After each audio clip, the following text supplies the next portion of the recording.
महाराष्ट्र में महाविकास आघाड़ी में seat sharing तो हो गई है, लेकिन मुंबई की एक सीट को लेकर खासतौर पर मुंबई कांग्रेस के जो नेता हैं वो काफी ज्यादा नाराज दिखाई दे रहे हैं। मामला आला कमान तक जाने वाला है। बताया जा रहा है कि राहुल गांधी महाराष्ट्र के दौरे पर आने वाले हैं। उस दौरान मुंबई कांग्रेस के कुछ आला नेता उनसे मुलाकात भी करेंगे कि जो दक्षिण मध्य मुंबई की सीट है वो कांग्रेस को दी जानी चाहिए। लेकिन इस खींचातानी को लेकर संजय निरुपम जो पूर्व कांग्रेस के वरिष्ठ नेता थे, उन्होंने आज एक ट्वीट की थी। उस बारे में हमारे साथ बात करने के लिए खुद संजय निरुपम जी हैं। सर, ये जो पूरी खींचतान चल रही है मुंबई कांग्रेस में, खासतौर पर सीट को लेकर, डिक्लेरेशन तो हो गया, ये कह दिया गया कि अब जो होना था वो हो गया, दैट इज फाइनल। लेकिन जो आपने ट्वीट किया उसमें यह कहा कि जो नेता है कई सारे वो अंडरग्राउंड हो चुके हैं, मोबाइल नॉट रीचेबल हो गया है। क्या कहना चाह रहे थे सर जरा?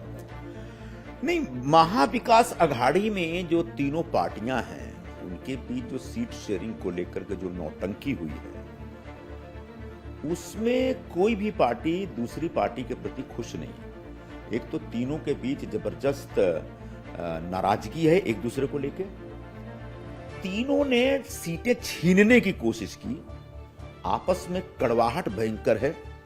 सामंजस्य नाम की कोई चीज नहीं है। और ऐसी परिस्थिति में ये तीनों पार्टियों के कार्यकर्ता एक दूसरे के साथ कंधे से कंधे मिला के काम करेंगे जमीन पे उतर के, इसकी गारंटी नहीं है। तो महाविकास आघाड़ी की तीनों पार्टियों का जो अंदरूनी टकराव है वह इनके इनके लिए एक डिजास्टर साबित होगा, ऐसा मेरा मानना है। मुझे सुनने में आएगा कुछ नेता ने अपने मोबाइल बंद कर दिए, नॉट रीचेबल, नाराज है। तो क्या नाराज होने क्या मतलब है? यहां पर जो नेता लोग हैं वो सिर्फ अपना उल्लू सीधा करने में लगे थे। उनका एक अपना एजेंडा था, उनका अपना था कि किसी का हिडन एजेंडा था, पता नहीं है। लेकिन पार्टी के व्यापक हित के लिए किसी ने काम नहीं किया। उधर जो दिल्ली वाले लोग बैठे हो तो टोटल सरेंडर्ड है, और उनके साथ साथ यहां जो लोग हैं वो अपनी रोटी सेंकने में लगे हुए थे। और उस चक्कर में पार्टी के हित की किसी ने चिंता नहीं की, जिसके ऊपर बार बार मैं बोल रहा था और मैं कह रहा था कि साहब, अगर हमारे क्षेत्र में आप किसी खिचड़ी चोर को देंगे तो इससे पार्टी की बदनामी होगी। एक दूसरा 6 में से 5 सीटें अगर उबाठा को दे देंगे तो कांग्रेस पार्टी खत्म हो जाएगी। मेरी इन बातों को सुनने समझने की वजह मेरे खिलाफ ही एक्शन ले लिया गया। तो यहाँ तो भ्रष्टाचार के ऊपर बोलना एक पाप है, और अगर पार्टी के हित में बोल दिया तो पाप है। और अगर आप अपना हित साध रहे हैं पार्टी के हित की आड़ में, तो आप अपना चुपचाप चोरी बेईमानी करके जीते रहिए। पार्टी में आपके खिलाफ कोई एक्शन नहीं लेगी। तो ऐसे में जो मैंने एक आंकड़ा दिया कि 2014 में तो ठीक है मोदी लहर थी जिसमें हम सब लड़े और हारे, और तब कांग्रेस को महाराष्ट्र में सिर्फ 2 सीटें मिली थी। 2019 तक आते आते हमको लगा था कि हम पलट देंगे, और हम सब उसमें मेहनत कर रहे थे, खूब मेहनत की हमने। लेकिन तब तक कांग्रेस पार्टी के प्रति लोगों में जो विश्वास है वो खत्म हो गया था, भरोसा ही खत्म हो गया था। कांग्रेस पार्टी कोई नए एजेंडा लेके और एक क्रेडिबल एजेंडा लेके नहीं आई, और उसका नतीजा यह हुआ कि फिर से कांग्रेस को हराने का संकल्प लोगों ने लिया, और उस चक्कर में सिर्फ 1 सीट रह गई, 2 से 1 पे आ गए। आज इस अलायंस के चक्कर में इसमें इतना गुड़ गोबर हो चुका है कि इस अलायंस के चक्कर में कांग्रेस पार्टी को भयंकर नुकसान होगा, और मेरा ऐसा मानना है कि कांग्रेस पार्टी 0 पे आउट हो जाएगी।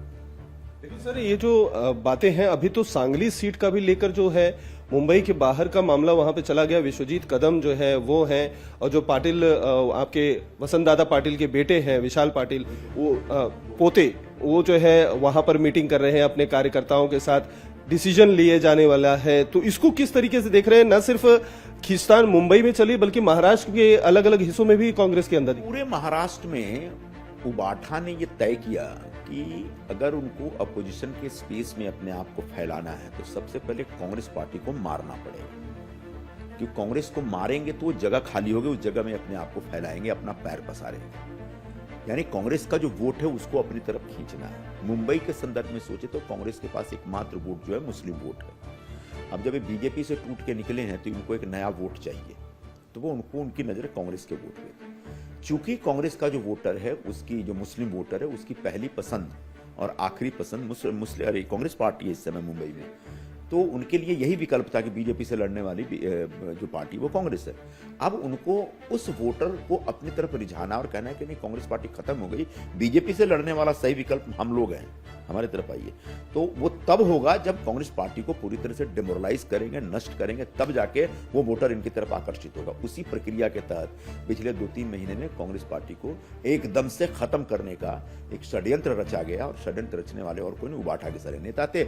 और हम ये बार बार कहते रहे, और दिल्ली से मुंबई तक बैठे नेता इस बात को समझ नहीं रहे थे, या फिर उनके अपने कुछ मजबूरियां होगी, कुछ इंटरेस्ट होगा। सर ये भी बताया जा रहा है कि वर्षा गायकवाड़ भी जो मुंबई कांग्रेस की अध्यक्षा हैं वो भी थोड़ी सी नाराज हैं। उनका ही कहना है कि वो जो अपना पक्ष रख रही थी उसको सही तरीके से सुना नहीं गया। जो खास तौर पर साउथ सेंट्रल की जो सीट है उसको लेकर भी उन्होंने कोशिश की थी कि वो जो है कांग्रेस को मिल जाए, नहीं मिल रही है। उसको लेकर वो राहुल गांधी जो आने वाले हैं महाराष्ट्र में, उसको लेकर भी मुलाकात होने वाली, इसको किस तरीके से देख रहे हैं? ये जो अलग खिंचतान है, आज जो मीटिंग होने वाली थी मुंबई कांग्रेस की वो तक रद्द हो गई, इसको किस तरीके? किसी व्यक्ति विशेष पर मैं कोई टिप्पणी नहीं करता। आगे सर एक सवाल ये भी है कि अब राज ठाकरे ने भी गुड़ी पाड़वा का जो एक बड़ा उनका महारैली था, उस महारैली में उन्होंने अपना अनकंडीशनल सपोर्ट मोदी जी को दे दिया है। आप इस घटनाक्रम को किस तरीके से देखते हैं? महायुति हो चाहे एनडीए हो, इसको कितना फायदा होने वाला है? उनका ये कहना है कि अपने कार्यकर्ताओं नेताओं को उन्होंने कह दिया कि आप विधानसभा चुनाव के लिए तैयारी करिए, लेकिन लोकसभा के लिए अनकंडीशनल सपोर्ट उन्होंने दे दिया। कैसे देखिए? इस सवाल का 2 हिस्सा है। पहला, राज ठाकरे की अपनी पार्टी है, अब वो स्वतः एक व्यक्तिगत निर्णय लेकर के किस व्यक्ति को और किस ग्रुप को सपोर्ट करना, यह उनका व्यक्तिगत निर्णय है, इसलिए इस पर मैं कुछ नहीं बोलना चाहूंगा। लेकिन जो दूसरा पक्ष है, प्रधानमंत्री नरेंद्र मोदी का कामकाज, 10 साल से वो सत्ता के शिखर पर बैठे हैं, लेकिन अभी भी उनके खिलाफ किसी प्रकार की एंटी इनकम्बेंसी नहीं है, बल्कि उनकी लोकप्रियता लगातार बढ़ रही है। उन्होंने जो कुछ भी काम किया, इसका मतलब अच्छा काम किया, तभी लोग उनकी तरफ आकर्षित हो रहे हैं और हुए पड़े हैं। आगे जाके उनके पास जो योजनाएं हैं, जो संकल्पनाएं हैं और जो प्रोग्राम हैं और विकास, जो विकसित भारत का संकल्प लेके चल रहे हैं, वो निश्चित तौर पर एक बहुत ही आकर्षक संकल्प है, और उससे प्रभावित होकर के कोई अगर समर्थन देता तो स्वागत योग्य बात है।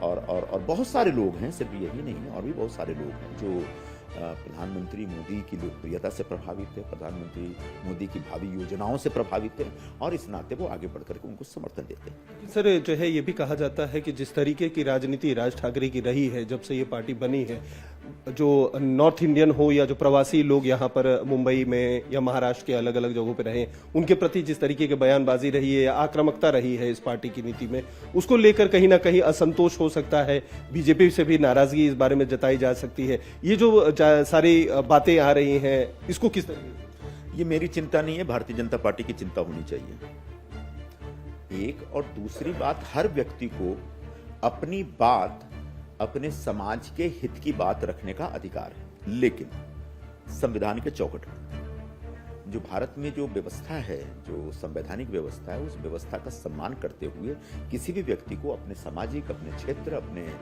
ग्रुप की बात, अपने ग्रुप के हितों की बात करने में कोई रोक टोक नहीं होनी चाहिए। आखिरी सवाल सर, सीट शेयरिंग का जो कमेटी बनी थी सर महाराष्ट्र में महाविकास अघाड़ी की, तीनों पार्टियों ने अपनी अपनी कमेटी में नेताओं को बिठाया था, वही सारे नेगोशिएशन कर रहे थे। आपको क्या लगता है जब सीट शेयरिंग को लेकर बात आई मुंबई के साथ महाराष्ट्र में, कांग्रेस को जिस तरीके से नेगोशिएट करना चाहिए था, चीजों का सीट्स की डीलिंग करनी चाहिए थी, बातें करनी चाहिए थी, उसमें कहीं ना कहीं वो कमजोर दिखे, जिसकी वजह से बाकी दोनों दल हावी हुए और अपने मनचाहे सीट उनसे ले ली? जब तक अशोक चौहान जी इस नेगोशिएशन टीम को हेड कर रहे थे, तब तक नेगोशिएशन या सीट शेयरिंग की जो बातचीत थी वो ट्रैक पे थी और कांग्रेस के हक और हित की बात हो रही थी। एक बार अशोक चौहान जी चले गए हैं और जिन लोगों ने भी लीड ली, उन्होंने कह सकता हूं मैं कि कांग्रेस को पूरी तरह से बेच डाला। उनके कंट्रोल में कुछ नहीं रहा, उनकी बातें किसी ने सुनी नहीं, शायद उनका स्टेचर ऐसा नहीं था, या फिर उनके प्रभाव और उनके असर का संकट था, या फिर वो उनका कोई अपना हिडन एजेंडा था जिसके तहत कांग्रेस का नुकसान उन्होंने जानबूझकर होने दिया। लेकिन जो भी हो, जो स्थानीय लोग उस सीट शेयरिंग में थे वो पूरी तरह से फेल हो गए और इसका जो भी नुकसान कांग्रेस को होगा उसका खामियाजा उनको ही भोगना चाहिए। अशोक चौहान को ये चीजें समझ में आ गई थी, आपको लगता है इसलिए उन्होंने समय रहते मीटिंग के करने के कुछ ही दिनों बाद उन्होंने अचानक से जो है कांग्रेस छोड़कर बीजेपी ज्वाइन कर ली? आपको लग रहा है कि ये सारी चीजें जब वो सीट शेयरिंग में चीजें उन्हें समझ में आने लगी तब ये डिसीजन हुआ होगा? ये बात तो अशोक चौहान जी से पूछिए, वो बताएंगे, मैं क्यों बताऊं, मेरे पास ऐसी जानकारी नहीं है।